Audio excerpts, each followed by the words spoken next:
कल से तू ये गाना गई हो कि बघवा बिरादरी कहल जलाय हिराना के अल्लाह भर हमार हाजतु बंसी घर। एक बार बोल दो पुदीना बोल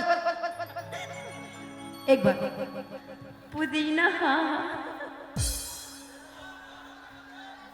तू लोग बोल रहा हो भाई एक बार कि ले लो पुदीना। बस इतना ही बोलना। चलो बोलो जब ले तू नीमन से ना बोलू तो छोड़ हम ना कर। पुदीना हाँ हाँ नहीं हुआ नहीं हुआ।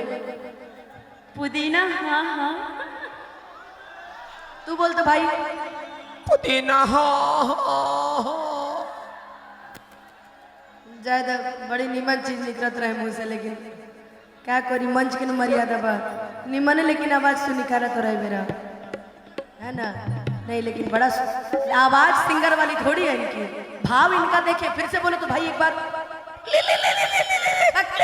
पुदीना वाला पुदीना हो अच्छा वाला, इसके पहले वाला रोमांटिक वाला, इसके पहले वाला पुदीना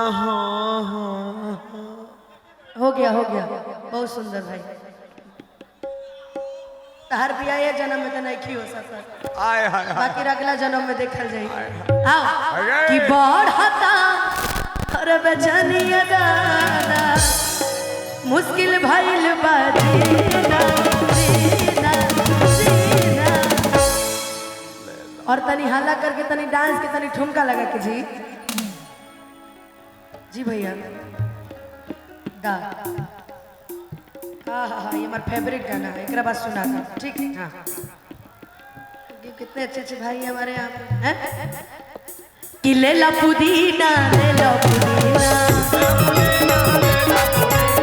ले ला पुदीना गरिया के हसीना आहिल बानी तोहरा गलिया केने बारू हमर लदिया देखा ना यह रहवा के कैसान भइल बा हलिया बढ़ता बेचैनिया दादा। अरे मुश्किल भइल बा जीना जीना जीना। एक बेर चलो चले एक बार जल्दी पुदीना हाँ हाँ ले लो पुदीना ले लो पुदीना ले लो पुदीना गरिया के हसीना।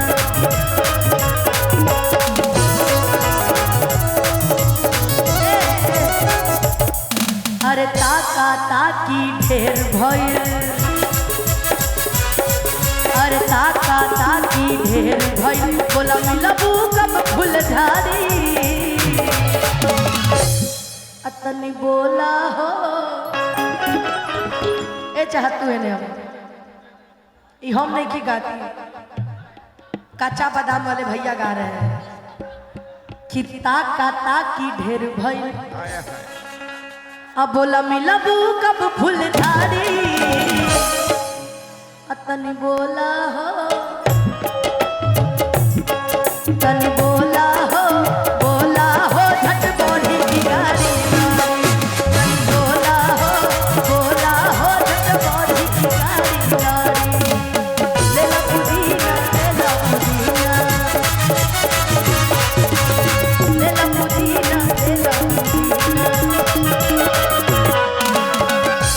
कि निकला ना निकला जल्दी अरे निकला बाहर हो कि निकला ना निकला जल्दी निकला बाहर हो। मिल खातिर आइल तोहर मिल खातिर आइल तोहर गाँव के लभरवा हो गाँव के लभरवा हो मिल खातिर आइल तोहर।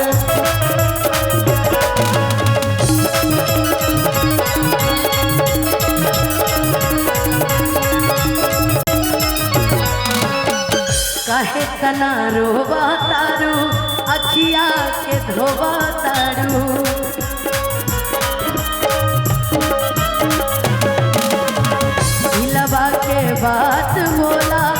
अखिए से रोवतारू